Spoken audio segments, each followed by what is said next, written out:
Hey, how you doing, guys? Ronin man here. Hey, today I got John on the line from Japan. How you doing? Is it doing there, Ronin? Hey, good, sir. Good, sir. And by the way, it's John's birthday today. So happy birthday. Happy birthday to me. Yeah, yeah.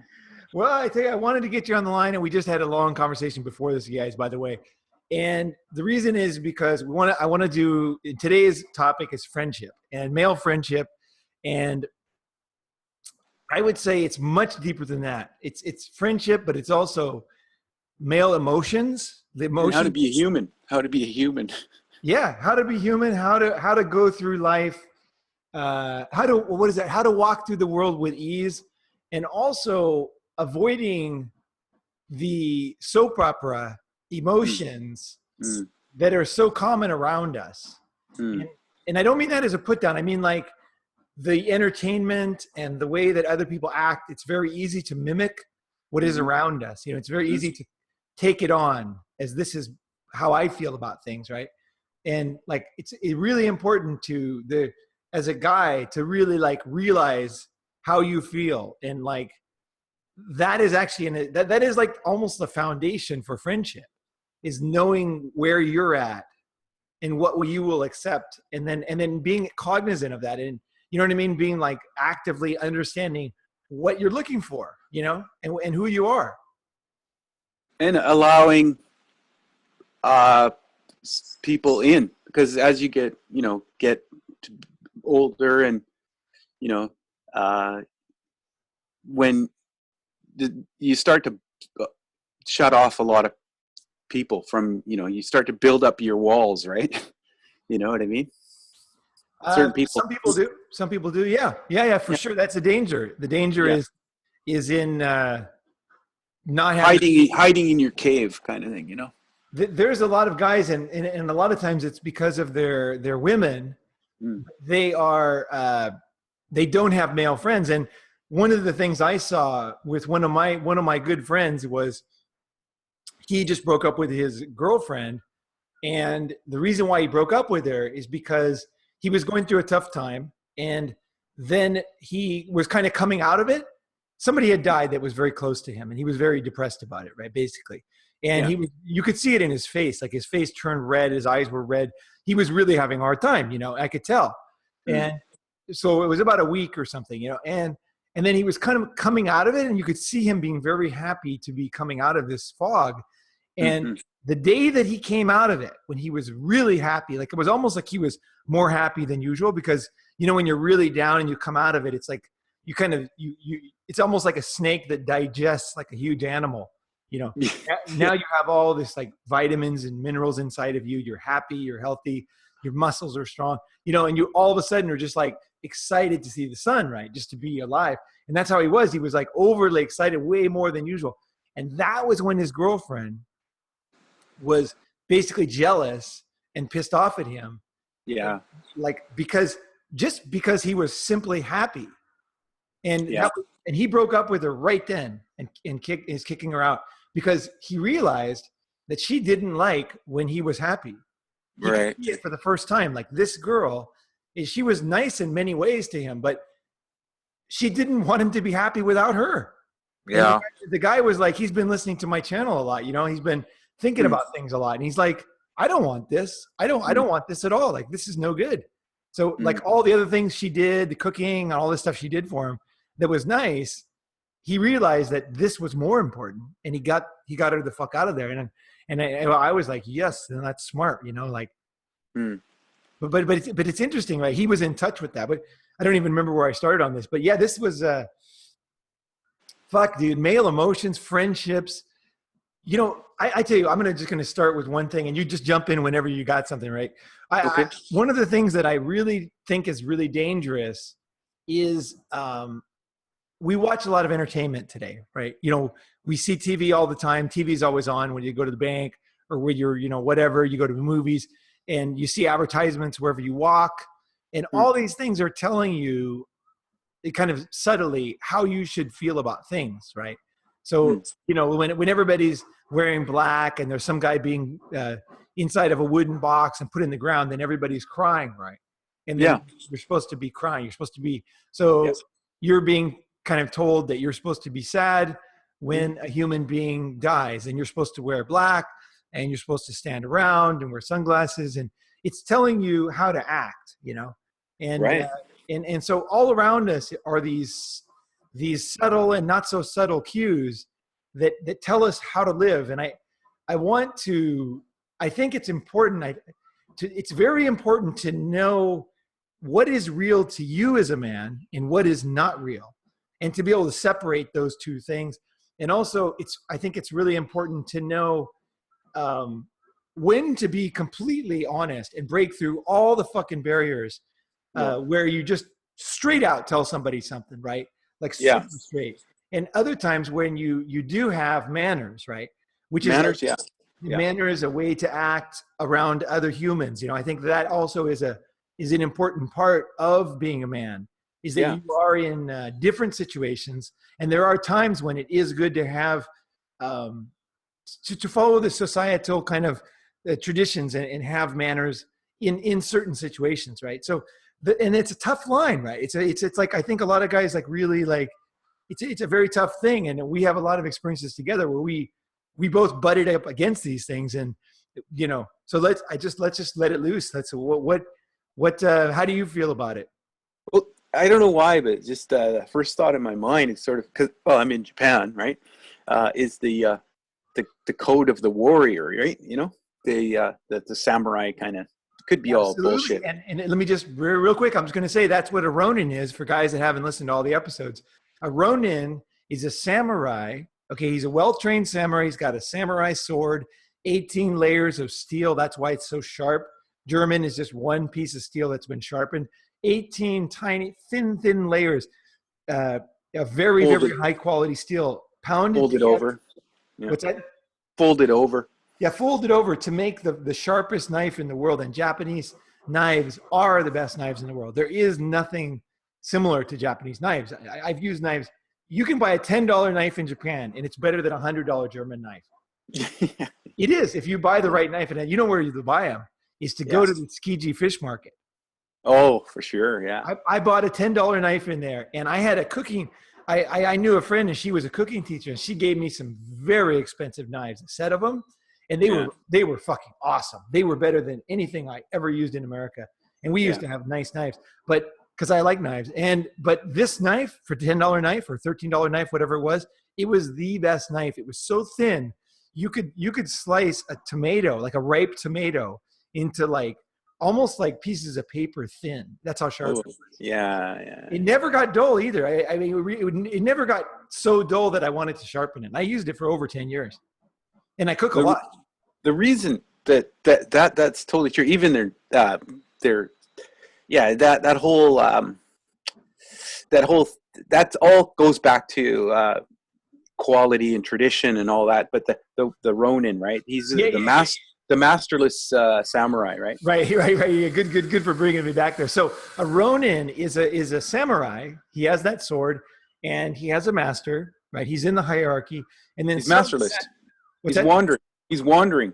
Well, some disaster happens. So Yeah. either his clan is beaten by another clan, his Mm. master dies, Mm. uh, something. There's an uprising. Usually that's really rare, Mm. but you know, some kind of insurrection inside the samurai clan. But that was super rare. But basically, the end result is you have this samurai who is this trained, disciplined killer, who is now on his own. So the Yeah. Ronin, let's say that your clan got beaten by the other clan, and then most of your clan will choose to go with that new clan that Mm. defeated you. But some people, some Ronins, will Mm. go walking in the forest by themselves and Yeah. carry with them all the skill they have, but now they're totally independent. But Yeah. they are very disciplined, wise. You know, like their decision making is razor sharp, and they're sitting out there. And then what happens is when they break away from the master, all of a sudden they have to decide. And this is like an interesting thing in Japanese history. They have to decide what is their code of honor, because no longer do they have to follow the code of honor that their master had, right? So that's Right. why I picked Ronin Man, because it really is a great example of what is a MGTOW, because it's Right. not like you go your own way and then you just randomly run around and now you just yell at people and you don't give a fuck. No, You know, no. They still adhere to the Bushido, right? The code of the warrior. they do, but they also selectively. They also Yeah. have. They also take. They realize that the good the real Ronins they like went to the next level. Oh, some of them, especially at the turn of the century, they would become different people. They become business people, or they become a peer in the Senate or whatever. But they would still adhere to their samurai roots. They might look different, but inside they're still a samurai. Right. Okay, Yeah, so and the other thing, okay, the reason I brought that up is they needed to know art, and they needed to know different things. They needed to know it was okay to have feelings and cry, and also when you pulled your sword, you used it. You didn't just pull it out for no reason, right? oh no, you did not unsheath your sword for no reason. That's for sure. Yeah, You didn't yeah. just pull it out and whip it around in a party. No, once you pulled it, you had to use it. Yeah. You don't. Those guys were not jokers. Yeah, it was one shot, one kill kind of analogy too. And it makes perfect sense. I mean, it's not a macho thing. It just makes sense. No, You you don't had to go be around effective. pointing your gun at people. It's like, No, you you either use it or lose it, right? You pulled it out and you completed. You went through the full course, right? yeah. Or you didn't pull it out. So it was a very I, it was it's I very wanted to say something that is interesting. There's some guy cutting wood all of a sudden. Can you hear that? a little, yeah. Okay, there's some saw going on there. But one thing I think it's quite interesting about Japanese masculinity, and this is not a topic, but I think it is interesting too, because Japanese masculinity, they have a different concept of masculinity than Westerners. Mm-hmm. They really do. They honestly, Japanese actually have a different concept. And one of it is, if you look at any Japanese Yakuza group or any group of men, they always have a flower as their symbol. Yeah. And that is a key thing, because it's like one of these counterintuitive things. Like, you don't even notice it when you first go to Japan, and then you slowly realize that these guys take flowers seriously.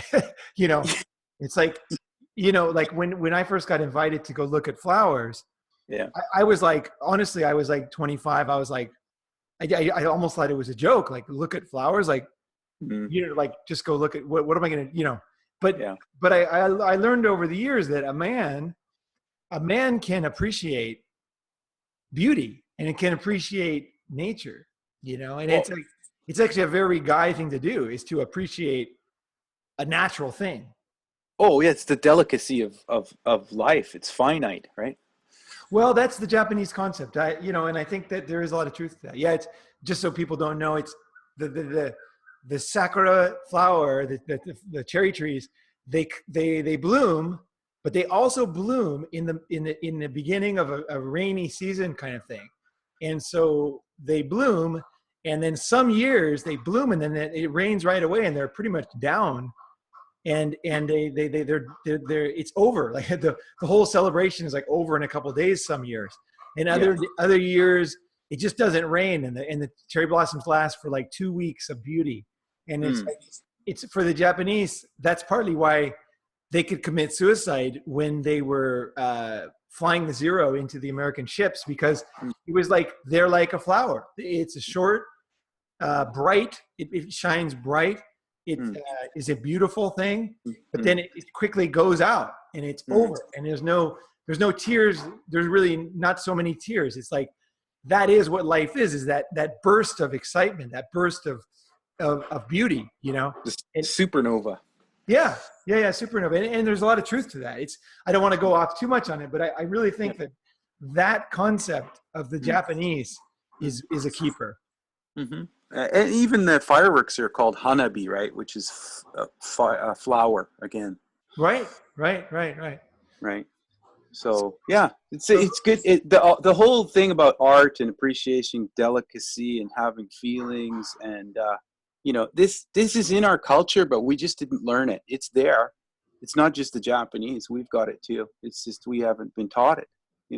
Oh man, John, you're so right. I tell you, one thing I can't stand is living in Asia for 30 years. Is that I can see things from a historical perspective now. Like I've heard so many things, and then I think about them, and I watch old movies. And I was told many times by foreigners and Japanese and Chinese and everything that bowing is a Japanese thing. That it was like it's bowing is a Japanese tradition. And I was watching an old black and white movie, right? American, it was no voice. It was before the talkies.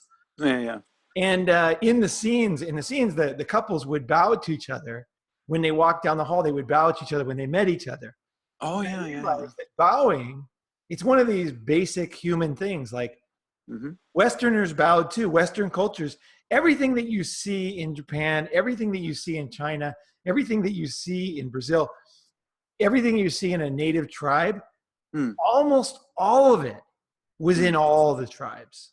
Yeah. It was a natural human thing. There's very, very few things that are truly unique. And those things are beautiful. Like to appreciate that a culture actually saw truth and nobody else saw it is fucking, that's beautiful right there. That's amazing, right?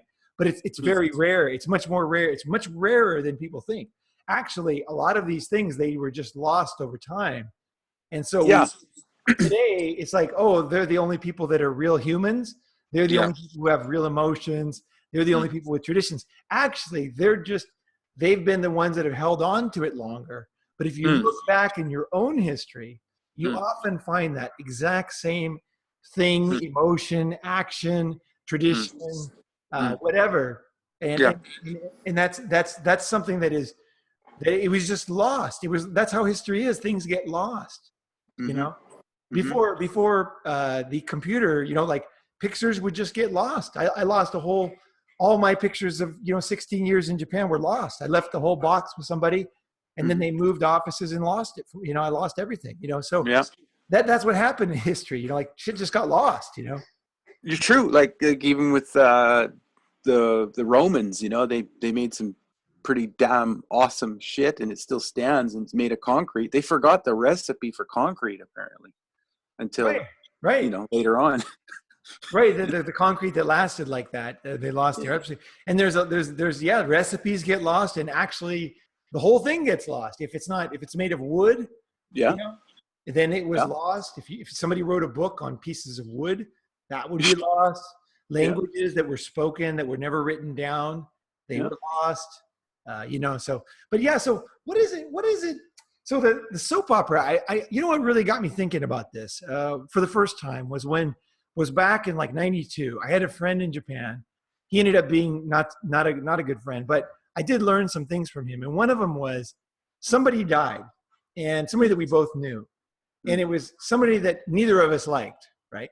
And they died. And I was telling him that so-and-so died. And he's like, oh, well, one less person breathing the air and, taking up space. Let's go running. And I was like, for me, like, I was like, honestly, it's funny. These things get so ingrained. We're so brainwashed. I was like, you can't say that, like he or she, it was a she, like she was a human being and she was this. And I was basically like saying like what I was saying without even knowing it was you have to feel something. You don't have a fucking choice, right? Society deemed this important and you gotta fucking feel it too. And he was saying, no, I don't feel it. I don't give a fuck. And you didn't like her either. And that was the first time that somebody woke me up. And this was a deep thing, man. This is a heavy thing. Because I realized how many things I had been fake about. Oh, yeah. Because I really didn't care about this woman. In fact, I didn't like this woman, right? True. It's even extra, like, yeah. Why should I suddenly care when she dies? I actually didn't care. And I still don't care, So like, but that doesn't mean you can't still have manners, right? That's key.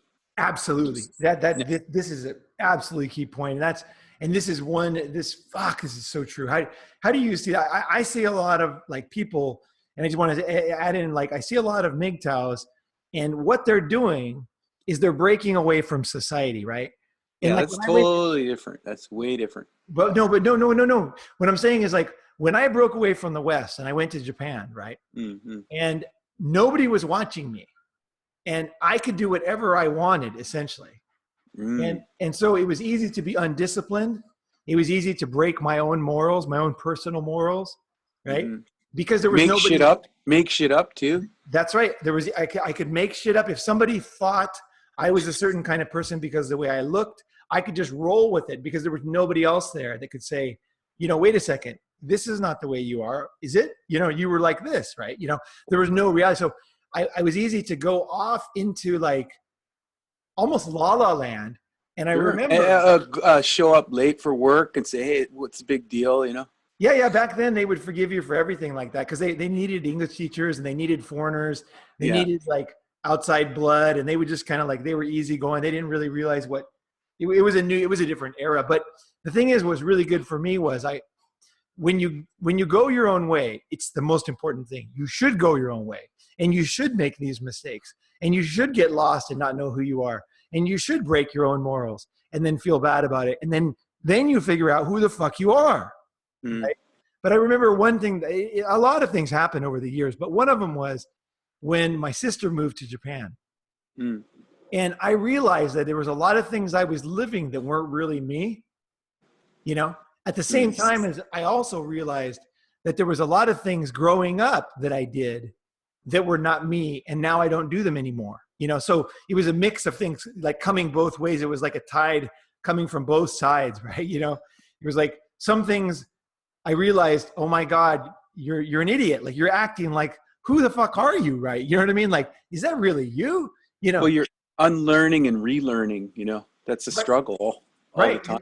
And then there was other things. It was other things like she would think of me as a certain way. And I had to say to myself first is like, no, I'm not like that. In fact, I never was like that, but you thought I was like that, but I wasn't, and here's how I am. And I knew where I was. So what I'm saying is a long way to say is that I think a lot of MGTOWs don't understand is that when you break away from society, okay, when you go your own way, it's a fucking heavy thing. Like, it's not a small thing. Like, you're going to deal with the deepest shit in humanity. You need to have discipline. You need to have other friends who are doing it. It is not something that is going to be intuitive. It is not something that's going to be painless. And it's not something it's not the easy way, you guys. That's the thing. Everybody thinks, oh, I'm going to break away. I don't have to do all this other stuff. It's the fucking harder way. Yeah.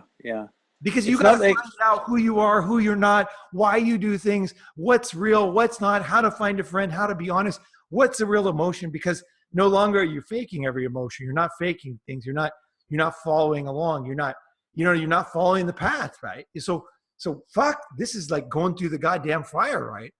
Yeah. It's not like you go and build a cabin in the woods and then get helicoptered in there and then just say, I'm going my own way. You can't, right. That's not how you do, that's not the way. That's just isolating. Right. Right. That's you need to form healthy relationships with other people doing what you're doing.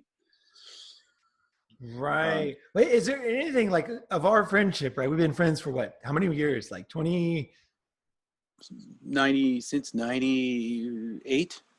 Okay. So almost 20 years, right? 98. That's 30, man. No. That's less than 20. 1998. So 108, 118. Yeah. Okay. There you go. So less than 20 years. Yeah. Just under 20 years. Thanks. That math is not my forte. Yeah. I feel hurt now. Oh yeah. You have to consult. Give me a hug. Oh, we're not supposed to hug. You have a safe space, but you might get ass rammed, but Okay.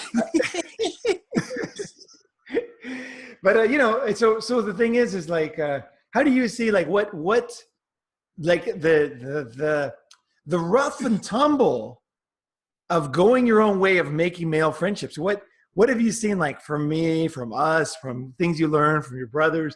Like, just start spewing out stuff. Let's get into like specifics, because this is where you really learn. This is where you really learn. Well, I think when I met you, I was, I thought I was doing what I wanted to do, and I knew what I needed to know. You know, I just figured life was that way. That was it. You know, that was I figured it. This is the way life is, and there weren't really too many other options. You know. In a nutshell, what was that? Just so I know.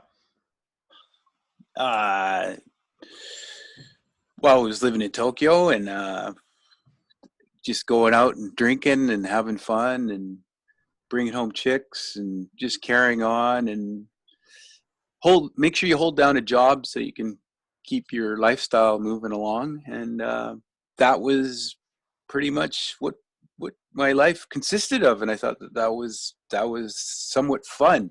But, you know, I didn't realize that I didn't have a friend. I thought I knew what friendship was. And then I remember that the one story that you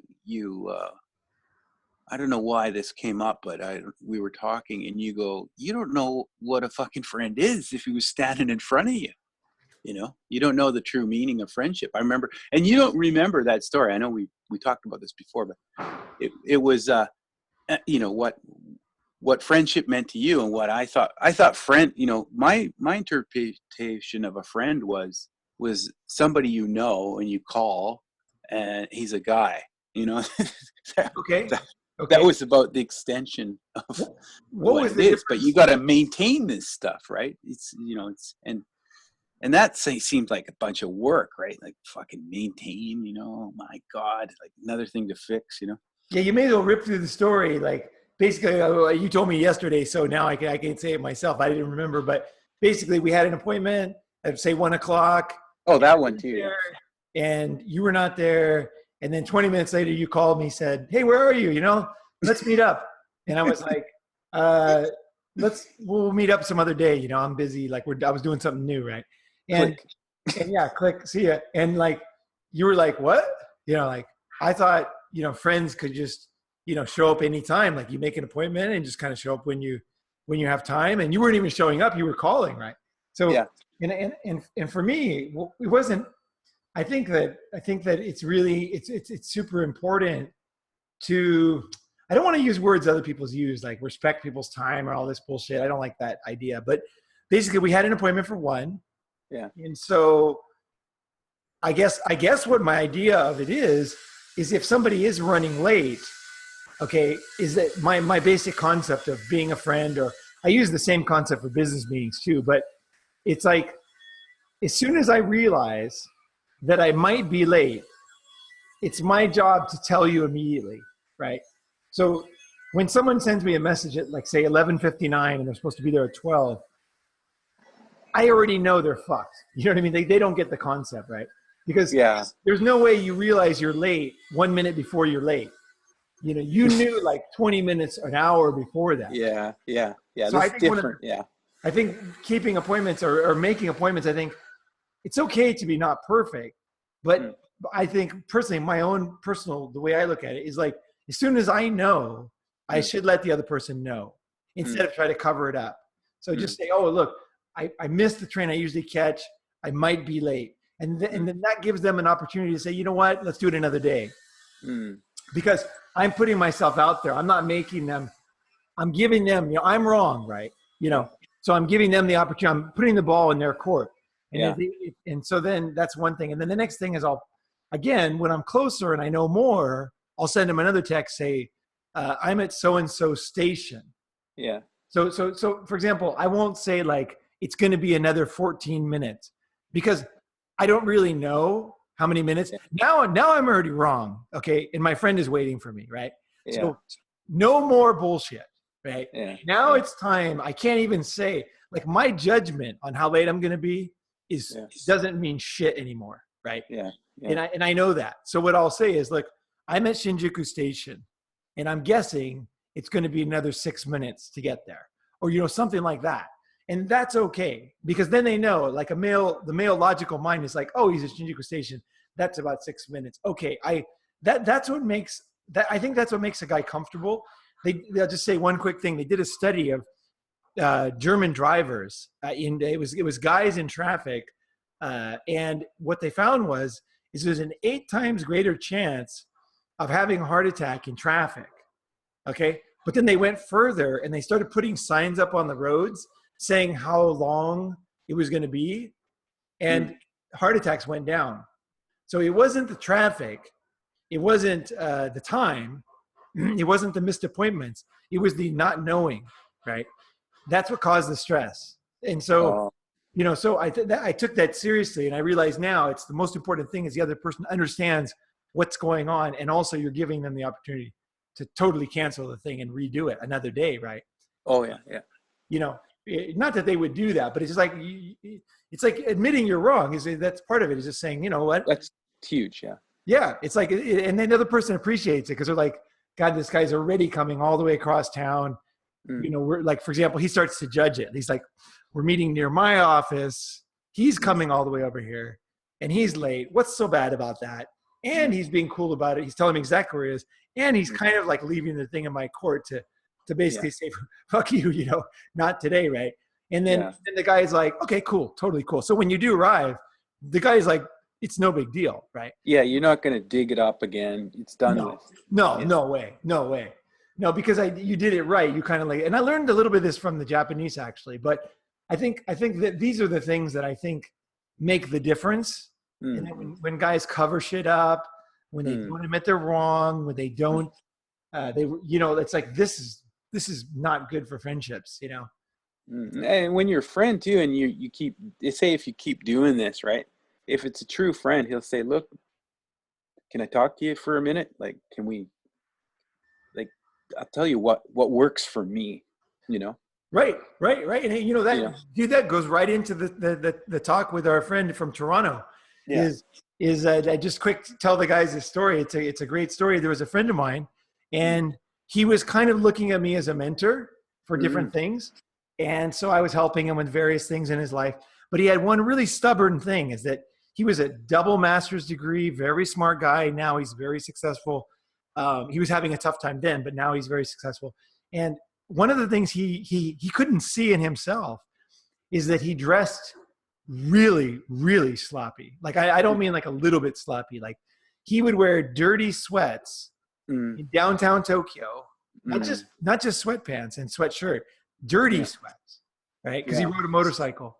And he looked, these old, they were old too. They were not new. They were not cool. They were not track. Plus he was a little older and too, right? So it kind of affected, it amplified it. Yeah. Sure. Those exactly. He was balding. So sometimes he looked like his comb over was not quite going right. Like when he takes his helmet off.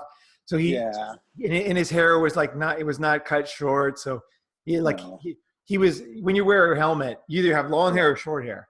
Long hair is okay with a helmet, and short hair is okay, but in the middle gets all messed up with the helmet, right? So, you just could look like Dracula when you take it off, right? So, or it's like electric shock, right? So I said to him, I said, I could not get it through his mind that he dressed too sloppy for Tokyo. And so I took him down to Shinjuku, and there's down to the west exit, past the west exit to the Tokyo government building. There used to be like tons and tons of homeless guys. So I took him down there. We walked down there. We looked at everybody. We were talking about them. He had no idea why I was bringing him there. And I said, now look at these homeless guys. See that guy? See that guy? And I said, all these guys are dressed better than you. Better clothes, and they're cleaner. And he was pissed. He was fucking pissed. And I could tell it in his face. But after that, it was like I woke him up to it. And he really changed the way he dressed. And he didn't change it because he knew that I wanted him to. It was like he could see himself from the outside, because we're friends now. This was over 20 years ago. And he dresses nice. He's totally kicking ass. And it was like he was doing this unconsciously. It wasn't like, hey, man, I'm proud of wearing dirty clothes. Like, that's one thing, right? Like my uncle was like that. Yeah. He just didn't give a fuck. He truly, I would never take my uncle that I talked about before, Uncle Oscar. I would never take him down there because he didn't give a fuck. And there was no need for him to ever give a fuck. You know, he had his own sawmill, you know, people would come and cut logs. But this other guy, he dealt with people all the time, and it was hurting him in getting jobs. It was hurting him in friends. He was, you know, and it wasn't hurting him in getting girls because he was very good at getting girls. But oh yeah, you just walk up to him. yeah, he would come in these dirty sweats and comb over. I took him. I didn't tell you this other story. I took him to like a function with a bunch of like it was a party type atmosphere gathering with professional people. Yeah, and he came. I think this was after that, maybe. okay. But yeah, I just watched him in action. He'd just walk around with his smile, and you know, people just come up to him. He had charisma, you know. Right. He was very, very natural and social guy. Yeah. Right. Very, right. very But charismatic. As a friend, and he was looking to me as a mentor at the time. And so I had to wake him up to the fact that he was hurting himself with this, you know? And so I think that's what a friend, that I think that's one of the roles of friendships is, like you were saying before, is to allow another man in where he can do the unthinkable, right? And so give that person license, give him license to do the surgery to cut the cancer away. You know, because it's like one thing just to say, oh, you're fine, don't worry about that lump, you know, you have confidence, you're a good person, don't worry about it. And then you die of cancer, right? There's part of it where you have to like say, sit the fuck down, I'm sticking the needle in you, and we're doing major cancer, and you're going to be in the hospital for a month, right? And there's not like 20 people around watching you do this. It's like you not making sure that it's not entertainment value. It's you actually give a fuck. You care. Absolutely. And I actually, for me, when I'm doing something like this, I don't even care if we lose the friendship. That's how far I take it. Like, I'll give you one example. I don't know if I ever told this story before, but I probably told you that my Japanese friend in Shanghai with the heart attack. No. Oh, I never told you this. Okay. So there was a guy, and we studied Chinese together, and he sat next to me. We became friends, right? And so I met him, and he was a cool guy. You know, he worked at a Japanese company. He was kind of stationed in Shanghai, and I was over there, and I speak Japanese. So like we're just talking all the time, and he was stoked to have a friend, and we just became very good, and we were hanging out all the time and everything, right? After class and, you know, after work and stuff. And so one day I started to notice that his eyes started to get glassy. You know, I just noticed his eyes were kind of dead, you know, and then it went farther, like a few weeks more, and his eyes now it started out kind of dead. Then it started looking glassy. And I said to him, I said, look, I said, there's something wrong with you. And he would like look at me like, what do you mean? And I was like, no, there's something wrong. I don't know what it is. There's something wrong with you. We need to go to the doctor. And he's like, well, I'm super busy. And I'm like, no, we need to go to the doctor. So I took him down to my doctor, and we put him through all these tests. And then at the end of the day, the doctor said, there's nothing wrong with you. So we went back, and the next day he looked even worse. And I was like, damn it, we didn't figure out what it was, you know? And then then like a week later, he started falling asleep during class. Like just like suddenly falling asleep. And I said, we're going back to the doctor. We're going to another doctor at a bigger hospital. And he was like a little bit pissed off because he's like, hey, look, I listened to you before, you know, but like it wasn't anything. And I basically said, fuck you, I'm taking you to the doctor again, and a better doctor. And so we got a recommendation. I took him down there, and they tested him, and right away he went in for open heart surgery. He was having a heart attack. Fuck. And he would have died. He was 34. Holy shit. So that taught me is like, fuck what people think. Like you owe it to people to be alive, to be awake, and to be watching them. You know, like it doesn't matter if you're wrong a few times and you lose a couple friendships. I don't care. The thing is as a human being that cares about other people, be awake. Don't be fucking sleeping. Don't be like you're so pussy you can't tell your fucking friend that there's something wrong. When you think there's something wrong, right? You know what I mean? Yeah.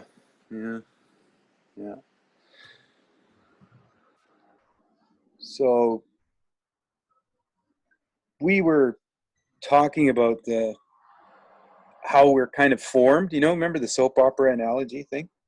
Yeah, hit me with how you kind of Yeah. process that. So the how we're formed, like I've witnessed it a lot this year, the family here that I with, the older brother took his life, Okay. and how they reacted to it, right? It was different, right? It's every family's different, everything's different, but I wanted to kind of shield the child here, right, from this, and I watched the child react to it. For me, the reaction was anger. We always have these different kind of reactions, but mine was of anger. What a fucking idiot, like, taking his life. God damn it, Right. Yeah, Right. Yeah. He's leaving everybody in the lurch. yeah, leaving us all fucking, like, one more thing, like, Jesus, like, come on, like, but their reaction's different, right? It's different family, different culture. Right. And then how they deal with funerals and things like that, it's different too, right? And I just learned, I never been to one, so I wasn't looking forward to this. But I wanted to protect this little kid, right? And that's totally opposite. Like in Japan, everybody goes and they all wear black, and it's a big cry fest, and it's it's like an Italian similar, it's a big mourning thing. Yeah, I've been to Japanese funerals. I actually enjoyed them. They were interesting. Yeah. But the part where they go to where they do Pick up the bone. the cremation, and then they pick up the bones and they put them in an urn, right? Yeah, with the chopsticks. Yeah, and everyone has to pass the bone. This is why that's a cultural faux pas to touch chopsticks, right? Because that's what they do, right? They pass the parts of the bone to each other and then put it in the urn. Right. That's just so people are listening. That's why if you pick up a piece of chicken, right, you don't pick it up with your chopsticks and then pass it to somebody else with their chopsticks, because that's the way they pass the bone. They burn the corpse and they leave one bone, and that no. and It's a bunch of bones, man, and passed around. Yeah. They don't burn it to a crisp. They leave. It's just still like a, good kilo of bone, right? So. Oh, is that right? I didn't remember if it was just one or there was several. No, it's all of it. But even the skull cap is still there. Like I saw, it was like an anatomy class, and I wasn't really into it, right? I couldn't handle it, right? I don't think I saw it when my friend's grandfather died. I think I just saw the one bone, and it looked like something like a hip bone or something. Yeah, well, it's usually a big urn, and it's a bunch of bones, right? And so the kid's there, and I was looking at the kid, focusing on the kid, right? And I was thinking about, like, when I was a kid, and how I was shielded too, right? And then watch the kid's reaction, and it was looking around at the other adults and then crying when they cried or laughing when they laughed, and that to me said a lot, like how we're conditioned, to in life is we look around, oh, I guess I should laugh now, I guess I should cry now, I guess I should have feelings now, and looking back on it, I guess it wasn't a bad thing. It was more of a bonding of the whole family coming together and all that, and recognition of who's alive, and well, what was the thing you learned? What was the it was not for me to say to shield the child, I didn't have to be a white knight, and although I didn't want to be a part of it, I just didn't feel I had the right to be a part of it. Even though I was offered to be a part of it, I had to stand outside the room. It just wasn't, I wasn't into it, and I wasn't trying to be a dick about it either. I could, and they were okay with that, they were fine with that. So right, funerals. I've been to funerals all over the world, but I've never been to a funeral in America. Oh, well, fabulous. Yeah, I've never seen an American funeral. Yeah, and these things, funerals, weddings, these significant milestones in life. Even here when the kids go to figure out if they can enter university, and they cry or whatever, looking up at their number, failure, all these things in life. Now I'm starting to like, oh, okay, these are things we're conditioned, right? Are we supposed to cry, or is it okay to cry? When do we cry? You know, what, are we supposed to Right. have feelings? Like, Especially as a guy, right? As a guy, what do you, where do you draw the line between manners and your, true feelings? yeah, your true feelings, you know? And I think that, I personally think, I really fucking think that men have never been watched, men's feelings and men's emotions have never really, society really has never given a fuck. Like, Oh, they belittle them. Like yeah. we were talking about my experience and your friend, you know, working in dangerous jobs, or working in EMR, emergency, or ER, as an emergency responder, or working in I worked in the oil patch, you know, worked on an oil rig. I drove a truck, heavy truck. I thought I was going to be a truck driver, you know. All That was these a really things. big truck though. How many wheels did it have? Oh, it was these were with a B train. That's an extra trailer, you know, and backing up. How many wheels? 18 wheels, you know, 18 wheeler, right? Yeah. So, Okay. you know, conventional big truck, you know, Peterbilts and you know, whatever truck they had. I was taking a course for about 2 months, right? And it was in a very mountainous area too. So it was very scary. And then I remember crying. Here's the thing I didn't tell you. I mean, I told you, but I remember crying because I couldn't back up the tractor, which is just the truck itself, not the trailer. Okay. I couldn't back it up without fucking up. And it was one of these things where it's so easy, like, why can't you do it? Moments, you know. But I was so nervous and I wanted to do it right. And I kept on, when I was backing up, you're not supposed to use the brake, right? Okay. Because it's not like a car, everything's air.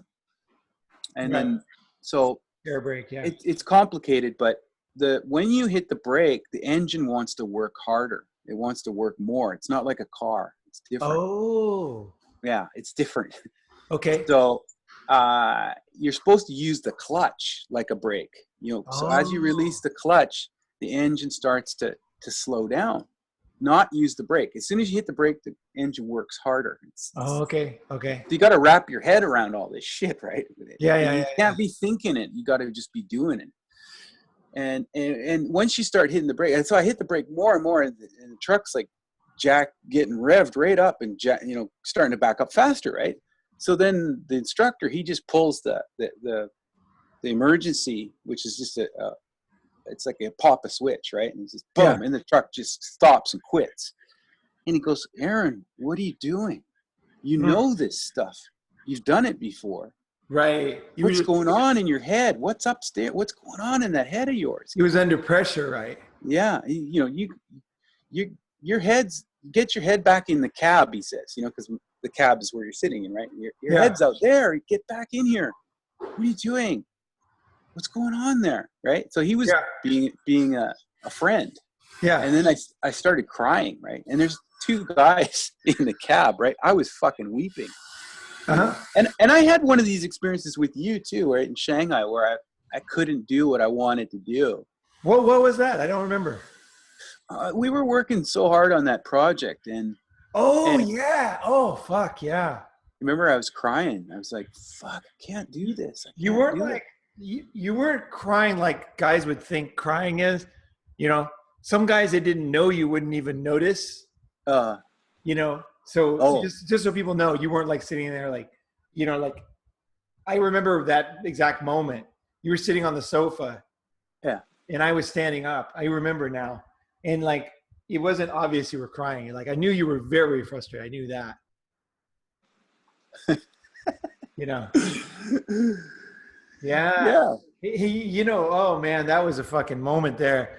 Dude, I remember that. Holy shit. Oh man. Hey, you know, I had a moment when I cried in Tokyo. I remember I broke my leg playing basketball. I don't know if you remember that. And no.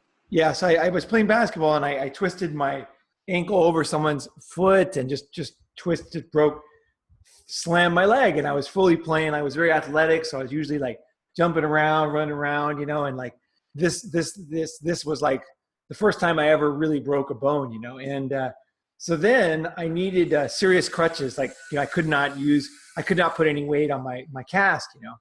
And so I lived at Higashi Nakano as a 15-minute walk from Nakano Station, right? And the school that I went to, I was at a school. I was working at a school. And so to get to that school, I needed to go to Nakano instead of Higashi Nakano, which was 4 minutes quicker, right? So on the days of that school, I would always walk, because otherwise I was going to have to switch trains again, right? So I would walk to Nakano, which is a 15-minute walk. And so I took my crutches, and everybody told me, you can't work with a broken leg in Tokyo. Like, it's not possible, you know, like, it's just not possible. Like, no one does that. You can't take the train. You can't walk 15 minutes, you know. I mean, this wasn't the kind of crutches where you're walking, you have these crutches are kind of helping you, not you know, just helping you along. No, this was like basically not using my feet, just using my crutches, all my weight on my shoulders and my arms. And so the first day, and those subways too, for listeners, they're old and deep. Oh, fuck, they're deep. And they're also very, they're very stop and starty, right? Like one time I was on the train, I remember exactly, I was going to Toranomon on the Ginza line, and the train suddenly stopped between stations, and we all fell down. And I fell down with my crutches, with the crowd, and like 30 people landing on me. And oh my God, that was scary. It was just, you know, but either way, so that was the kind of thing like you had to deal with. And so I was walking the very first day to this train, and I just said, basically, fuck. I've always said fuck society. Like, I just don't give a fuck. Someone says you can't work. I'm thinking, like, I'm not going to work for 2 months because of a fucking leg. I'm going to find a way, right? You know, I couldn't afford to take a cab because in Tokyo that was too expensive, right? So but it wasn't possible. It wasn't convenient. So the road I lived on was not even a road. It was like a cow path. You know what I mean? Like a cab couldn't even get to my door, and my stairs were like 3 inches wide. You remember those things? Straight up and down. Steel. Yeah, steel, straight up and down, right? And so, you know, these were not like OSHA approved stairs, right? And you know, yeah. So I had to get down those to start everything, right? And so either way, I was on the way to work, and you remember the area, right? So I'm walking in Nakano, and then I finally went up the hill to where you're alongside the tracks, like the final like maybe 400 meters, 500 meters to the station, right? Mm-hmm. And it was so hard that I started crying. I sat down, and I just could not deal with it. It was so, you know, I was strong too, you know. It was so fucking hard that I didn't realize how difficult it was going to be, you know, the first day to do that. And I just started crying. Like, it's really I think this was before you met me. Probably, yeah. And it was probably like about 96 or something, 95. And I just started bawling. Like, everybody's walking by me. I remember it was a beautiful day. It was like a fall day or something, you know. And I was just crying, and I just thought, this is too hard. I can't do this, you know, because I knew what was in front of me. Because then I had to finish the walk. I had to get on the train. I had to change trains to the subway at the end, right? I had to walk another 10 minutes on the other end to get to the school. And there was going to be kids saying hi to me all the way, getting in my way and being friendly. But when you're on crutches, you don't need anybody to distract you. You just, especially your first day, because if you miss one like foot of the crutch, you basically fall on your face and you can break your jaw, because that's how hard you fall. When you're using crutches to the max, you lose your teeth. Yeah, when you fall, it's much worse than when you fall without crutches, because it's almost like they launch you forward, and then you can't use your arms or anything to stop yourself. And it's just like a pendulum where you just like, boom, straight on your face, right? So it's scary as shit too. And if there's even like a drop of water on the ground, that can cause your crutch to slip, where you actually break your knee, you break your leg. So no doctor would recommend doing the walks I did. Okay. So I'm not even recommending it. But for me, it was fucking awesome. Because what happened was, that first day I cried, and I'm not used to crying. Like, I don't usually cry. Like, that was really unusual for me. And I really did cry too. It was like a real cry. But what happened was, I kept using my crutches. I kept going to work. And I got massive respect from every motherfucker too. Yeah. The people in my school, my friends, anybody that I went to meet. And what happened was I got fucking massive fucking shoulders and chest and back from that. Oh man, I was a fucking beast after that because I could walk like literally on crutches indefinitely. I could, listen to this, John. At the end, I could run with crutches pretty much as fast as I could run without them. Yeah. Because they're longer than your legs. And I could launch myself. I could launch myself with them and then launch myself with them and launch myself with them. I just had total control. Like I could just, it was amazing actually. It was so cool. Like I totally mastered crutches that time. And when I'm old and I need crutches, it's no big deal for me. It's not going to be a big deal, right? So either way, so that what was I? Why I don't even know why I was saying that, but because we're talking, I brought up the crying part. Yeah. Like when you'd want to cry, it's okay to cry. And I think what gets in the way of guys, what confuses guys is they watch these movies, we're all social people. We watch everybody. We try to decide what we're supposed to do, right? We want to have manners, right? Everybody wants to be able to go to a 5-star restaurant and, or like a Michelin restaurant and then to have a nice meal and to be social, right? We're not like some angry, pissed off, crazy guy on the internet, right? We're social, normal people that want to succeed, right? So we want to have that balance. And where is that balance? And I think guys especially don't know where it is. And I think if I was going to put my flag in the sand somewhere, I would say that it is where you really feel when it comes to these things. And also it is allowing your friends in so they can say the unthinkable to you and at the time when you need it. And also you yourself having the balls to say, you're not okay. Like I did with my friend. I'm taking you to the fucking hospital and I don't care if you don't like it. I don't care if you don't like me. I don't even care if I'm wrong. Like, I think it's important and I think you're in trouble and I can, and I'm going to make a decision right here. And if the guy finally just says, fuck you, I don't need your help. It's like, I personally, I really believe this. I believe that life hands us opportunities for moments, and those moments are what make life. Those moments when you make that decision to do something, whether it is to run out of a dangerous situation, to take care of some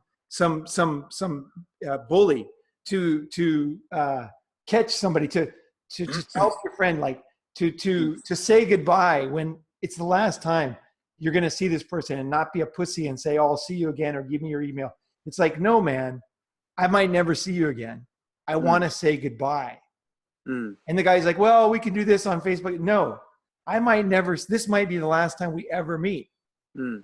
And I want to say this, I appreciated that. I appreciated that. And it's different, right? It's different, that face-to-face living. Well, what I'm saying is, like, I think people don't understand how to say goodbye anymore.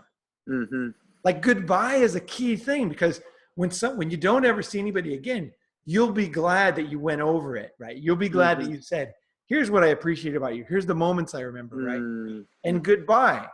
If we meet again, that's great too, right?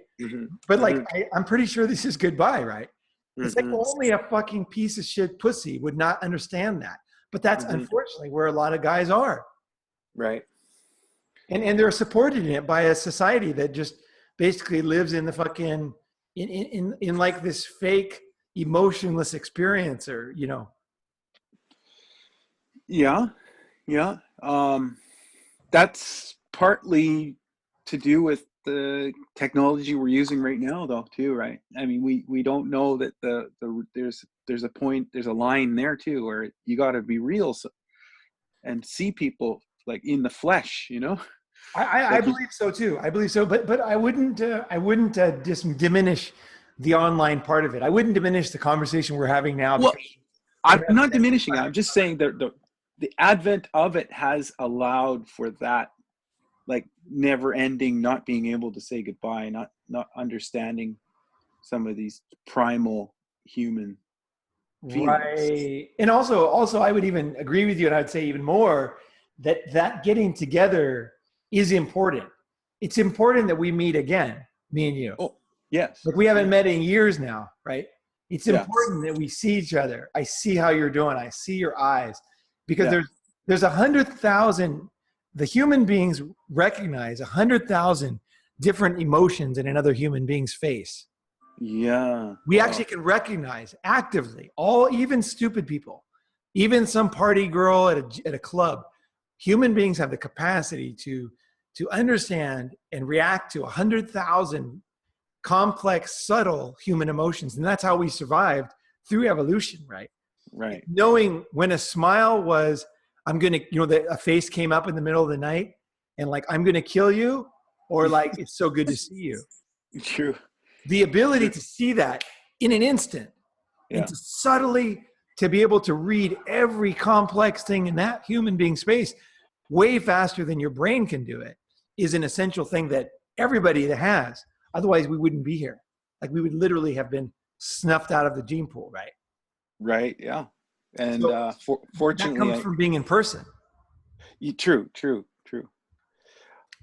Just to jump on another thing we were talking about, was the this in the workplace, and how, or just amongst guys, how we handle things, and we use black humor. That's a great, yeah. Go on. So, like, you were telling me about this friend of yours who was worked in the New York Fire Department, and then I could relate it with my experience working in the oil patch in northern Canada. Sure, I can hit that story real quick. Basically, my friend was one of the, I don't know the exact title, but basically one of the fire chiefs, and he's probably going to be listening to this.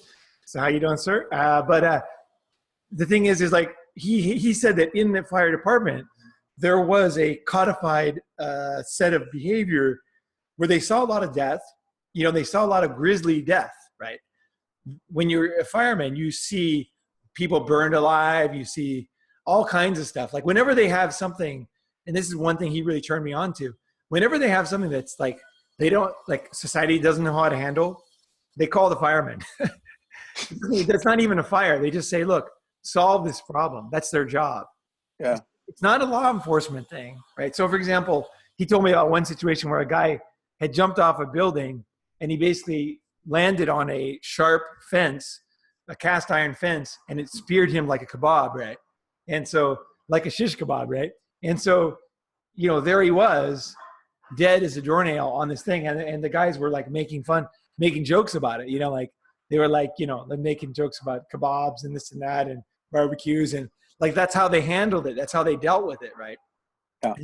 So and he told me about guys that were burned to death and they had to go in and identify things. And, how they dealt with that was black humor. They had this dark humor that there was a fireman's kind of secret thing that they really, and then that was what separated, and whenever somebody broke the, the unspoken agreement, somebody else would get him in line. Some older fireman would say, it's good to see him enjoying himself at the barbecue, and the young guy would be like, oh, that's how I'm supposed to act, right? And again, I'm not saying that this is the way to act. I am not saying that men need to be this way. I'm saying this is an aspect of guys that is interesting, and it's an important part, because how do we get through things? Like, guys are generally the ones that have to go save people from burning fires. Guys are the ones that go to war. Guys are the ones who run over the hill. Guys are the ones who go down into the sewer. Guys are the ones who go up into space and run out of air. Guys are the ones who do all this stuff. So because of that, we've had these mechanisms for dealing with very, very gory things. And there's a reason for it. Yeah. One thing that really drives me crazy is in our society today, like, women have kind of co-opted. They're the tough ones. They have the babies and all that stuff. And I'll tell you something. My mom told me this. She said having a baby was easy. And she didn't have any, no medicine, nothing, no painkillers. And she said, she goes, women exaggerate this shit for their own, like, soap opera value or something. My mom said, I was like, whoa, that's interesting. Cause she had 3 kids, right? So she knows what's going on. Right. And I was like, that's interesting, because it is something that a human would do, right? Is like, try to make themselves better than you, exaggerate it so you feel sympathy for them. just like a kid will do, right? He'll sit there and cry and cry and cry. And then finally you pick him up and the guy's like, you'd say ice cream. And then he's like, oh, okay. You realize it was all bullshit, right? It's kind of a human thing to do, right? So sometimes you have to call people on it. And like, so whether it's women or men, but one thing I just can't stand right now is I see a lot of this thing where feminists are saying, like, when a guy has an emotion and they'll say there's something called beard tears. I don't know if you heard of that. But basically, when a guy cries, he's a pussy, he's a piece of shit, he's not worth fucking, he's an outcast. And at the same time, I got to say this, I see way too many fake crying guys these days, Oh, yeah. I'm not into fake stuff. Yeah. That's huge. Even like I'm not into kumbaya bullshit, No. But even what was it recently, like as far as people know, is what the hell was it? But I don't know. I know for sure the Prime Minister of Canada has been caught crying a few times, and it's just totally fucked. Right. That's the right. God. You know what? I'm actually, now I just thought of something on the other end of the spectrum. Is I had somebody the other day say, you're not a MGTOW. You need to take MGTOW down because of like one thing I said in a video, right? In one video. And the other aspect of this is, one is being overly, emotional about things you don't even give a fuck about, right? You know what I mean? Just fake emotion, right? But then the other side is like, you're an outcast. You don't belong. You made one small mistake, and so you're fucking out, right? We're tough guys here. We're only like this. This is the way we are. And this aspect of MGTOW, I have seen it many times, and I personally think it's because the movement, I know people don't like that word, but it is a movement. It is a lot of guys. Whenever a lot of people do something, it becomes a movement at some point, right? It becomes a social movement, and they'll write about it in books, right? It's not a perfect word, but I mean, that's what it is, right? It's whatever it is. You had various movements in history. This is the word we use to describe it, whether we like it or not, right? It's not unlike the suffragette movement, Exactly. It's a word, and it's flawed, and I hate words, and I'm not into this, but sometimes you just need to use a word, right? So, but either way, like the idea of kicking people out, you're not good enough, you're not tough enough. No. You don't toe the fucking line on the vocab and on the fucking, this kind of like kicking guys out. I want to say that as guys, and I don't mean this as any kind of a diss to the guy. I want to say this on the friendship episode, is that I don't mind that the guy said that. I understand that we feel this way. That might be like a thought in my mind, flying through my mind, right? It's like you're floating down a river and you see these different things, right? That thought might pass through my mind that guy's not a MGTOW, that guy's not this, he didn't toe the line, he's not a guy, whatever, he's not male.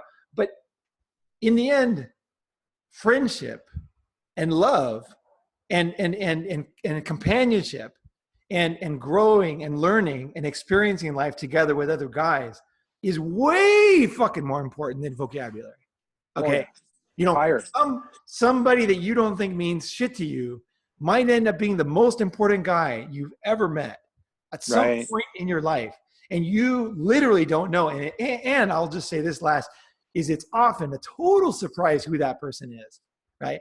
It's often a shocking fucking, revelation that person was very important to you. And then it's important to, once that actually happens, is to give recognition in your own mind. They might be dead or whatever, but to kind of like pay your respects to them in your mind, right? Whether you go to their grave or whether you say a little prayer for them or whatever it is, to realize who taught you, even if you didn't like them, right?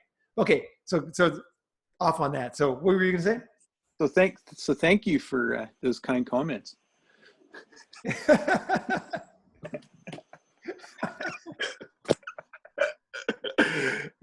So okay, like in the nice. But the oil, working in the oil patch there. Yeah, I remember a story. Just so you guys don't know, you guys, John is from Canada, and we're talking about the fucking sticks here. We're talking about the man's man, the shitty weather, the danger. Minus 40. Yeah, minus 40. Tell us about where it is and what kind of situation. Okay, I was working up in a place called Fort St. John. It's It's not that far from 60 degrees north, right? Okay. Maybe about 4 hours drive. I was also working at close to there. Anyway, along the lines of Alaska, right?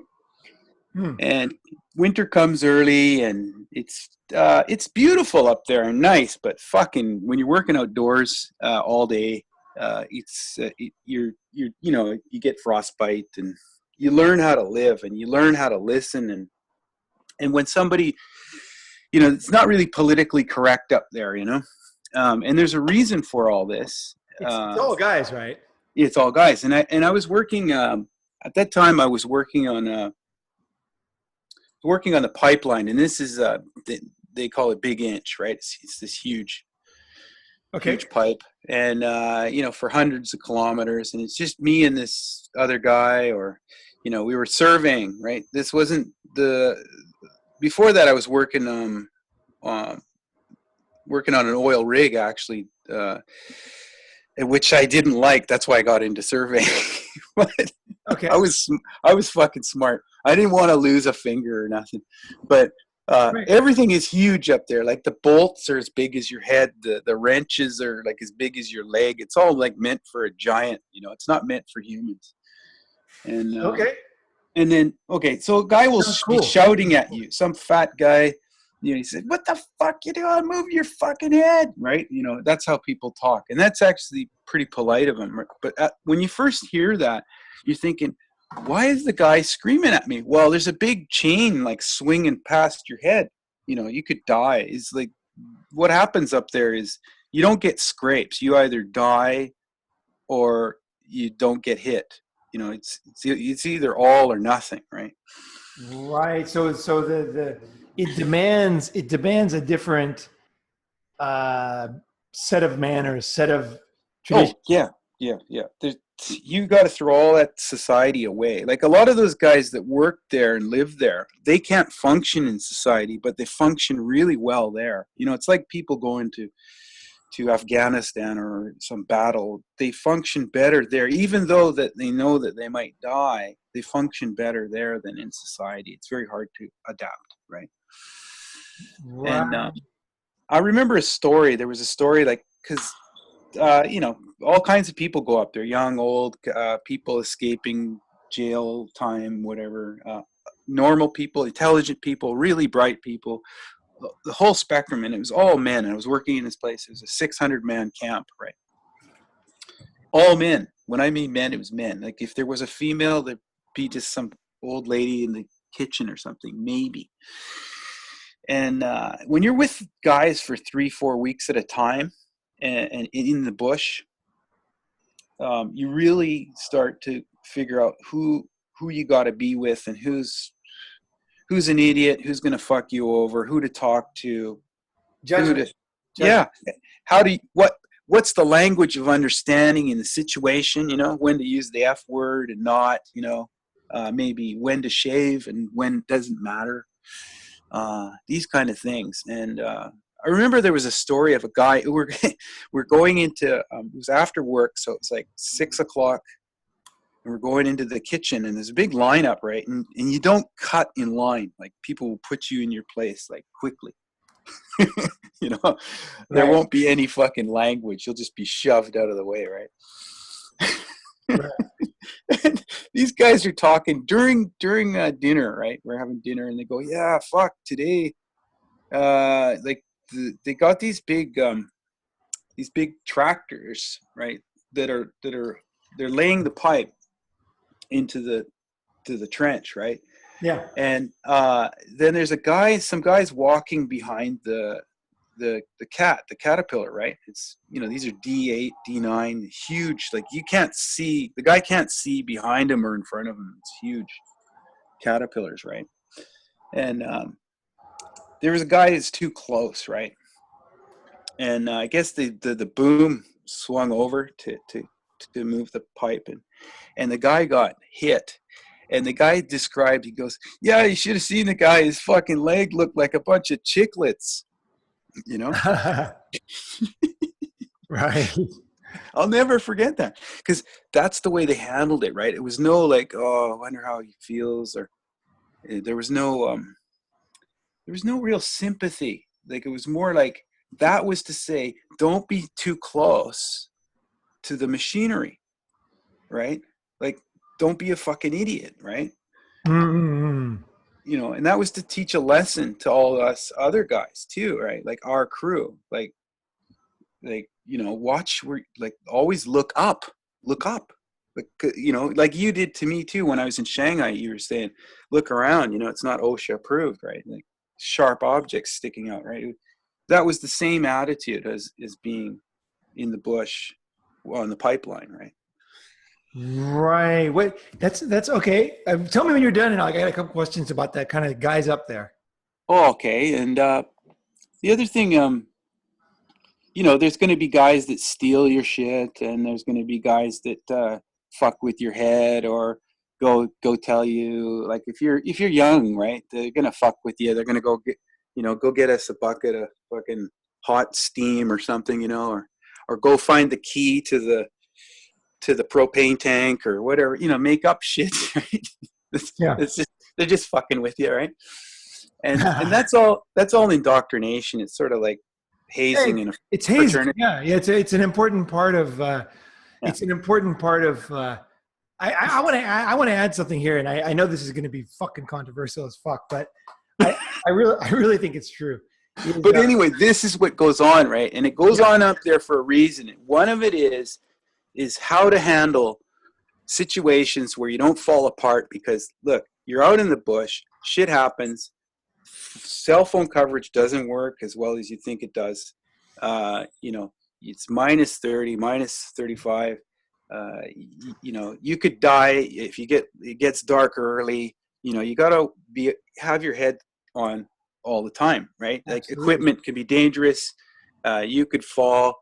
It's not like easy communication, right? Like, and you depend on each other. It could be just two or three guys in a crew, right? Like if you're on a survey crew, or if you're on the pipeline too, it's like fucking huge equipment, like shit you've never seen before. Everything is like 100 times bigger than everything, and it's just such a dangerous environment. So then they come up with this black humor, like your friend was saying about the guy getting barbecued.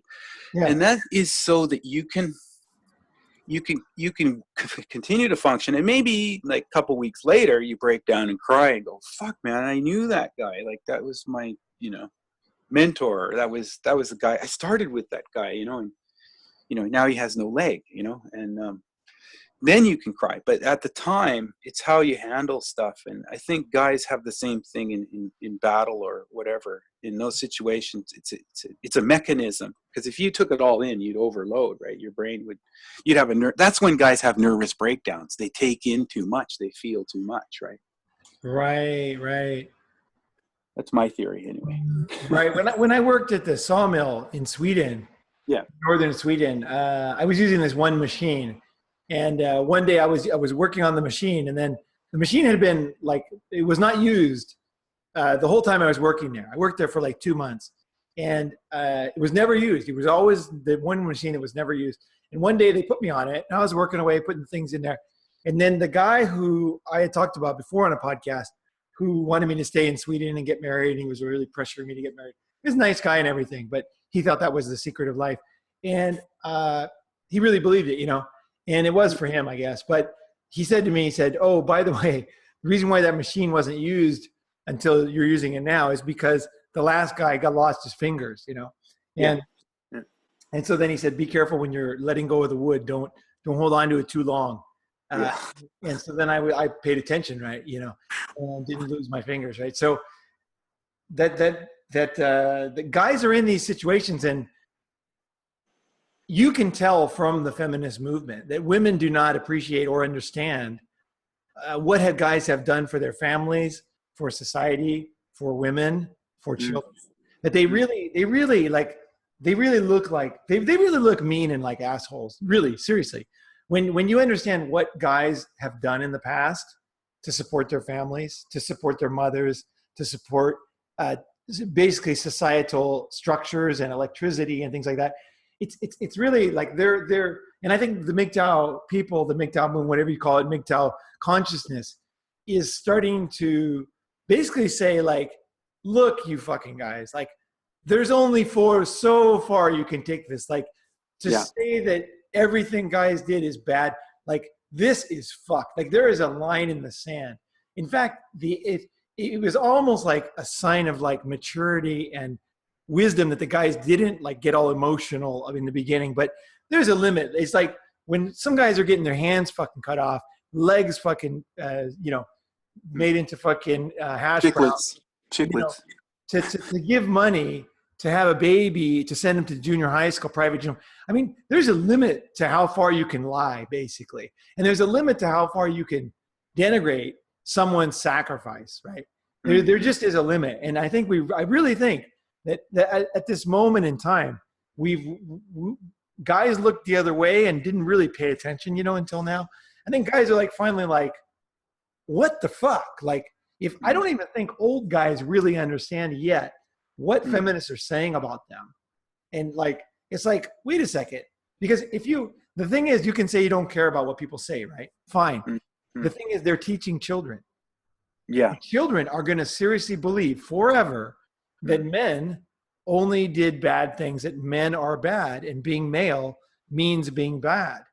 And that that's why we have so much suicide now. That's why we have, this has effects on life. And you can personally choose not to give a fuck and do anything about it. That's fine. But at the same time, anybody with a heart who cares about those guys who lost their hands, who cares about why they made those sacrifices, has to say that you're happy that somebody's taking care of it. You know what I mean? You're happy that at least maybe you don't give a fuck. Maybe you're too selfish. Maybe you're too busy. Maybe you don't have the money. Maybe you don't have the time. But at least you can say, hey, look, what they're saying is absolutely true. And I'm glad that somebody's saying it, right? That's all. That's all. Just to show the respect. It's like, I've heard the respect. I remember it happens. There are women. It is possible. I'm gonna say it. It is possible. I remember my friend, mother. Quite old. This was maybe 5 years ago. She says, "Aaron, you gotta find," or she says, "You gotta find this person that appreciates you." And she said the best thing for me was her husband being away on long haul trucking, and he'd be away for 3 weeks at a time or a couple weeks at a time. Maybe it was a couple weeks, and then when he comes home, that was the best love we ever made, right? So that to me was cool. The understanding that job took care of the whole family, and the whole situation he was very important. There was respect or something there. Oh, for sure. And that's kind of goes along with my theory that generally, if I'm going to separate humans that I tend to like more and tend to like less, I would say that women that come from big families, that are around boys, they understand men a lot better, and I tend to like them more. And women that don't understand men, who assume they know, and like I tend to like them less, because you can't really teach an old dog new tricks. Like, that's the one thing. If you are going to have kids, I think it's important to have more than one, because you need to give them some kind of like socialization and ability to deal with other people, in addition to understanding of, if you're lucky, you'll have different sexes, and they can see what it's like the other sex is like, because I know for sure when I was growing up, my sister was the best teacher about what is a woman to me. Yeah, I think that's where you and I differ, because I grew up with two older brothers, right? Right. And very, very, very manly. Don't cry. Got it. Whatever's on the table. I don't feel like eating this. Your brother would just steal it. Like there was none of that performance shit. Like, finish your food. Like my other brother would eat it, right? So I quickly discovered. I can tell you this about growing up with a sister, is that I cannot tell you how much I didn't understand her. Like, I literally, like, when I was little, I would just look at her like she was from another planet. Like, that's good. Like, I was such a boy. I was just such a fucking boy. I just, she one time she did something and I can't remember what it was. And I'm not going to say, you know, like, let's be right 30, 50 years later or something, or 40 years later. But at the time I thought she did something that was unfair to me. Right. Okay. Yeah. I can't even remember what it was, but it pissed me off so bad that she had this doll and she used to talk about the doll having real human hair. Right. And I don't know how old it was. I was probably 10. And so she would always like talk about this doll having real human hair. And so then I went in with some scissors and gave the doll a haircut, right? I like, I cut all the hair off so it looked like a Marine, right? Except it was shitty Marine, you know? And it kind of looked like a feminist on a college campus today, right? But exactly. Yeah. without the purple dye. Right. I didn't have that going on, right?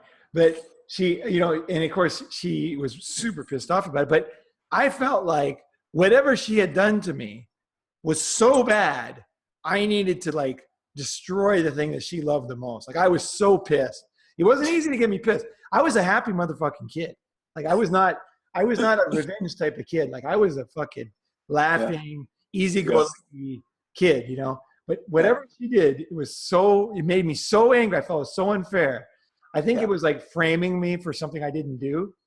Oh, could have been a setup, you know. Yeah, where I got beaten up by my dad. My dad was very violent. So, no, but it could have been a setup because she knew, like, this is the other thing too. It was like she knew that if I pit, you know, he'll fuck up my doll, and that's what I want, you know. Oh no! Because I had never done anything like that, and I never did anything like that after that. It was just a one-time thing. But I was so angry. I just literally did not know what to do, you know. And they did that, and it's very possible that I actually misunderstood, and she was older than me, and it's possible I was completely wrong. But at the time, I definitely thought I was right. And so, but I could not understand her. She was so different than me. But those kind of like lessons, those rough lessons and rough experiences that I had with my sister were absolutely essential in understanding the world later.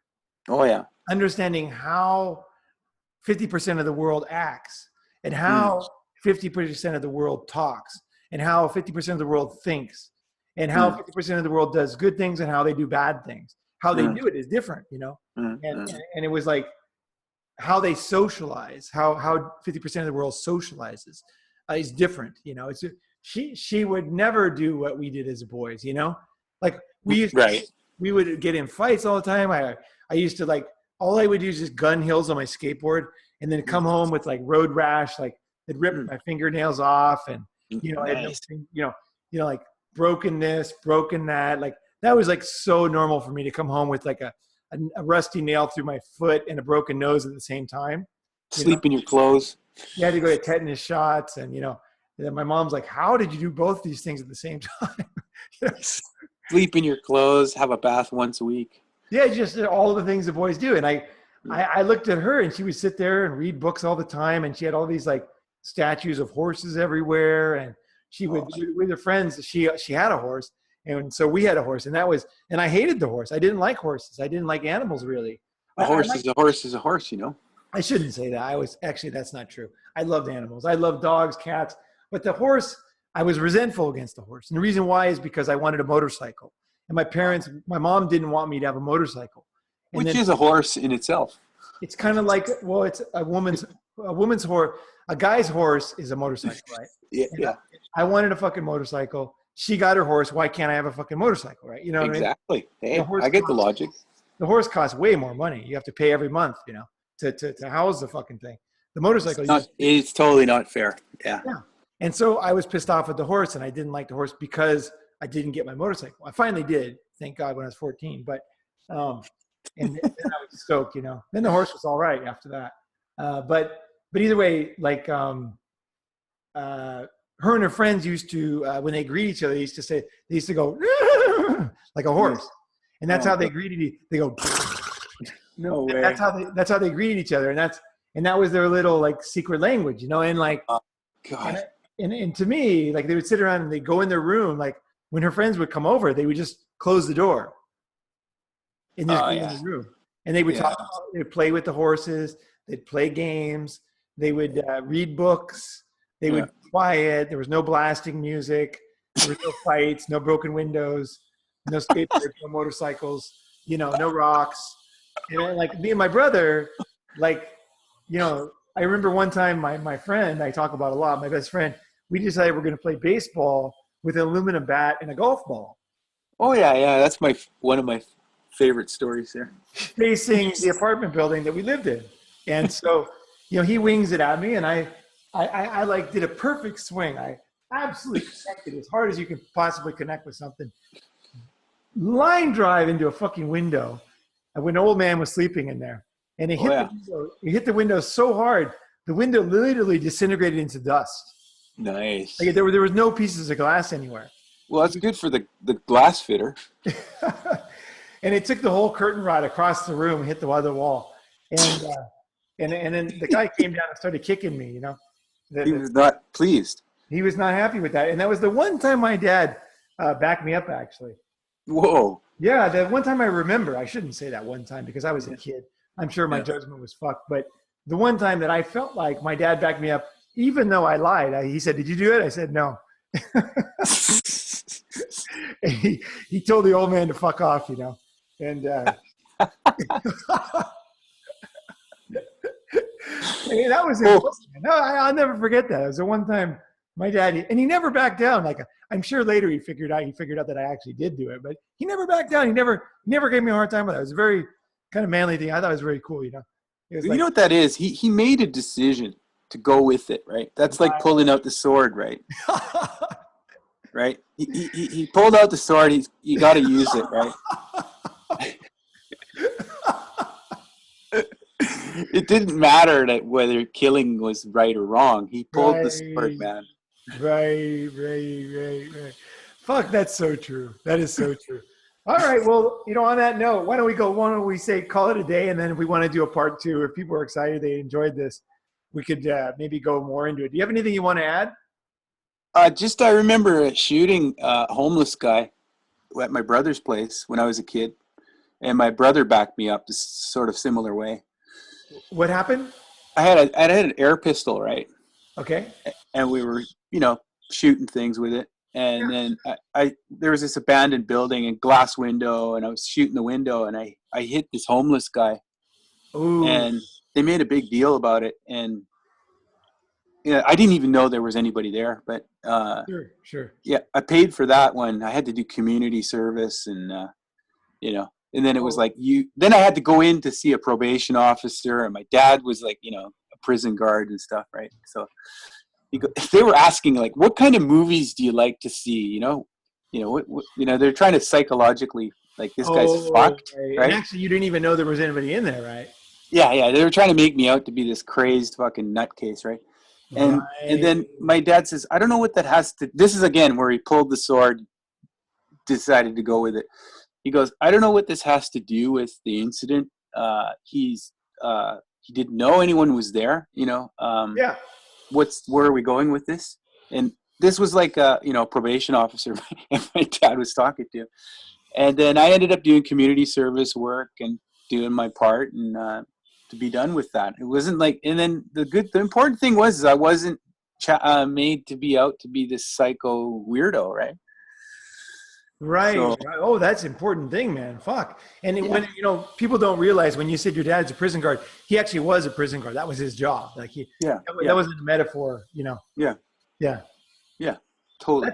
That's important that he backed you up, because what he could have done is he could have gone the SJW route and said, boys are bad, you're bad, you have to learn how bad you are, you have to learn how other guys are bad and how you have to change, and you can't be the way you are. And actually, it's all based on a misunderstanding. You actually did not know anybody was in the house, right? When you shot the gun. Right? No. That's the kind of thing. The mistake you made was not knowing and discharging a weapon. That was the mistake you really made. And so what they should have said, which the SJWs would never say, is to go into the house. If you're going to shoot a gun, you need to double check if anybody's fucking there, right? Before you discharge the weapon, right? You can't just, you got to make sure that absolutely double, triple check. You check everything. You check the safeties on.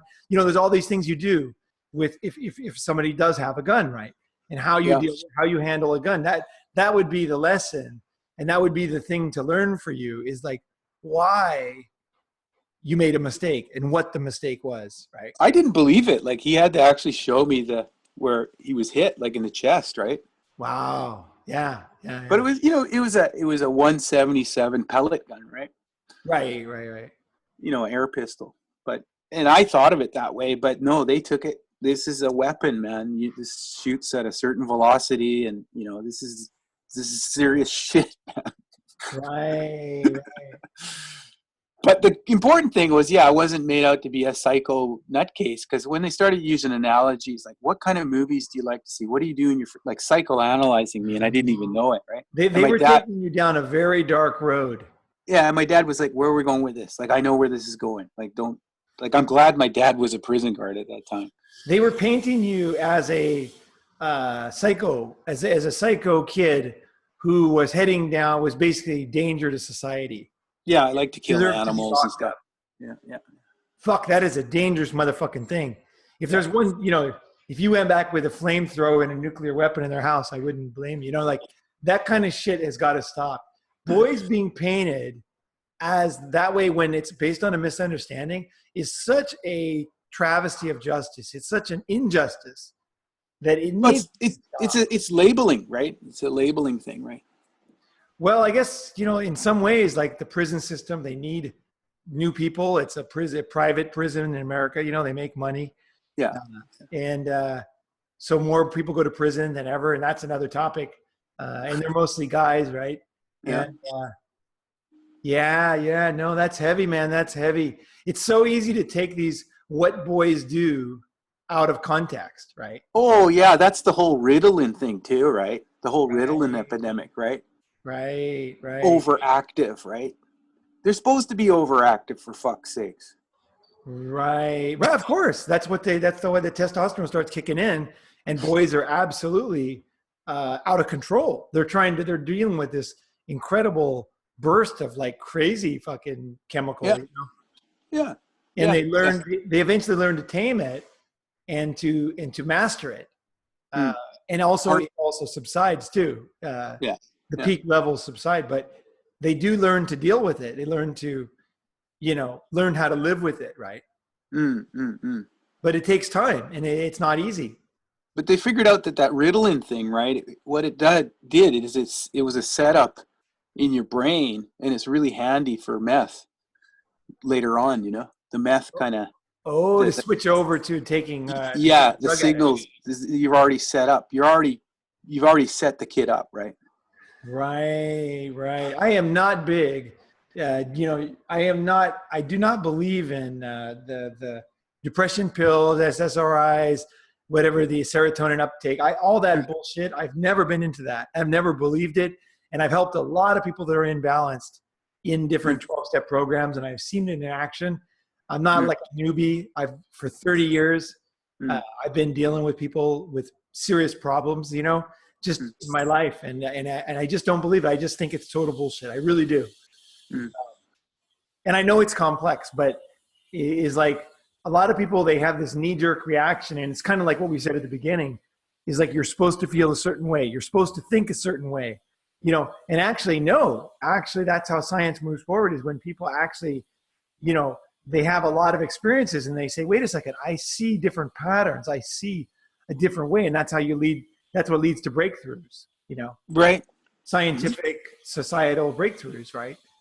By people not just falling in line, agreeing with what everybody else says, doing the same thing, reacting the same way to this, reacting the same way to that, reacting the same way socially, reacting the same way, it's like that's the beautiful thing that I really, really love about MGTOW, is like the idea that guys are saying, wait a second, I'm going to break away and I'm going my own way. And I'm going to, and the guys that I really love in the MGTOW, movement or community, is guys who say, wait a second, but I'm also a fucking weak human being, Yeah. I mean, being honest. Yeah. My judgment is not perfect, right? I am a person who needs help. I am a person who I'm basically throwing away. It's like you're a programmer and you're throwing away, or karate, you're throwing away all the rules and you're going off. And if you think you don't need any help, or you think you're never going to be wrong, or that it's not going to you don't need any guidance, or you're out of your mind. Well, it's like not having a compass. You're going into the bush. You don't have a Yeah. compass. Yeah. If you just close your eyes, put a blindfold on, and start walking because you say that's traveling, you're going to walk off the balcony, right? That's not traveling. That's death, right? So you have to be able to say, wait a second, I am in this world of danger, opportunity, nature, emotions, humans, and all these legal aspects, and business opportunities, and science and technology, and A lot of shit, man. religion, and tradition, and unbalanced people who don't make any sense, will react in a very dangerous way, especially to someone who is not following the rules. They did this is really, You talking to me? yeah. I'll tell you something. It was really interesting. They did a study of zebras, and they said they could not understand zebras because zebras have a black and white visible stripe, right? They're very visible in the African savannah, right? And the scientists just couldn't figure it out because lions are the same color as the grass, right? So they hide in the grass, right? Yeah. And then zebras are like the most obvious thing in the whole fucking animal kingdom, like right. Black and white stripes in the middle of the fucking, and stripes are also very visibly they're very visible to the human eye. They're like in the group they're one blob. Yeah, because it's a pattern, right? Well, that's what it is. What the scientists were studying them, trying to figure out what was going on. And so the one scientist was looking at the zebra, and then he looked down to take notes. He looked up and he said, which zebra was I looking at? And that was when he realized that the camouflage that zebras have is as a group. And so okay, well, he didn't realize this yet. What he did was he went out and he put painted X's on the different zebras. And then he put little tags on their ears so he could, know which one he's talking about. But what happened was the lions ate all the zebras that he tagged. So he realized, and because until then, people thought that predators would take the weak and the separate animals. And it wasn't true. The predators would eat the separate animals. They would eat the weak, but the reason why is because they could coordinate. That's the one they're going to kill. They would look at each other and they would all know that's the one they're all going to go for. Right. And there was a zebra crowd. They didn't know, like, one would go out the other and the one would go out the other, and then they would fail. They needed to all know which was going to be the target zebra. And as soon as you start painting red X's on them, the lions went in there right in the middle of the group and took the one down that was visible and different. Right. Yeah, the isolated one from the herd. Yeah. No, that's what I'm saying. It wasn't that. It wasn't isolated. It was the one that was identifiable. Identifiable, right. So that they could decide together who they were going to target. Right. It wasn't separate one. That's the social justice warrior. Weak and separate. Those were ways of separating to identify something. So if there was one that was separate, then it was easily identifiable. So scientists mistook that for weakness or not having support, but it was just being identifiable. So the nail that sticks up gets hammered down. Right. That's true. And that was the brilliant, the kind of recent discovery scientists had. So, that's profound, actually. Right. Yeah. Think about that one. Yeah, for sure. And of course that was some guy scientists, right? So, what's the chance of that? God, how did that happen? Yeah, in the middle of just like you're out in the northern Canada, like I'm sure so many women out there, right? Same thing with friends all over. They're just even the pay was insane, and just herds of women. Of course. That's good, man. That's good. There were a few women, but they were in comfortable shoes. You know what I mean?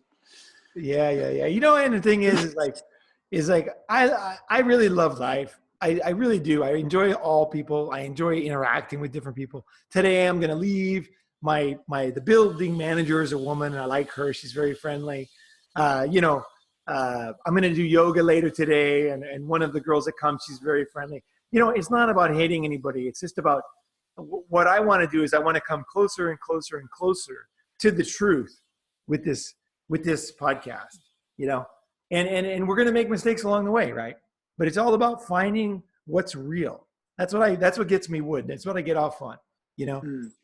Well, so, being a humanist, you know, I don't know if that's a bad word or good, but just being human and understanding that men do things differently and it's okay.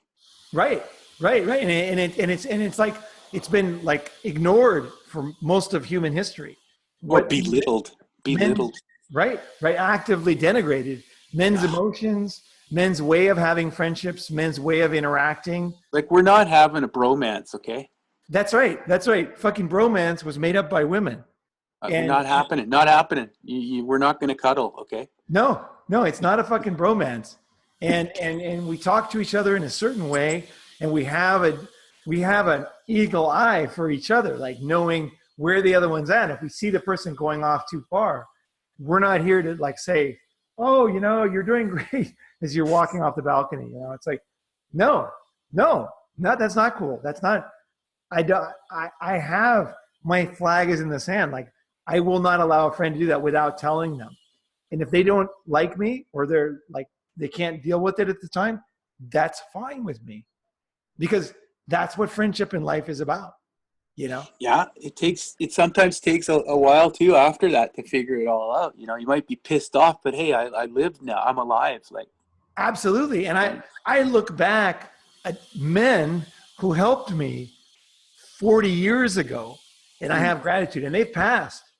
They never knew, but I know, and I remember. So sometimes it takes, you never even have a chance to thank that man who helped you, right? But like, by understanding life better, you start to see these things and you realize, oh my gosh, the chain of events. If he wouldn't have done that, I would have done that. Then I would have done that, because I can see it in the numbers. I can see where people go when they do that, right? That's where I would have been, you know? That's what would have happened to me at the time, you know? Even though I stopped that behavior then, I did it later, it wasn't the same, because I was on a path and I was going this way, and I would have ended up here, and being honest with it, right? I'm not perfect. I would have ended up there just like every other motherfucker who does that, right? But that person got me out of that.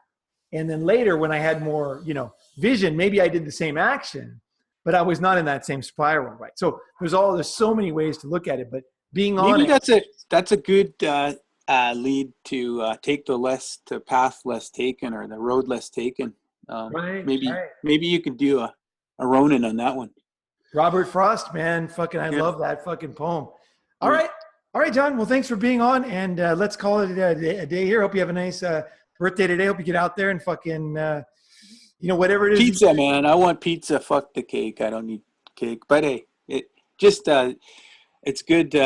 It's good to be alive, and you wake up. Yeah. Thanks.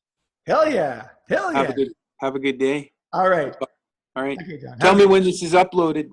Okay. Looking forward to it. Will do, man. All right. Okay. See ya. Bye.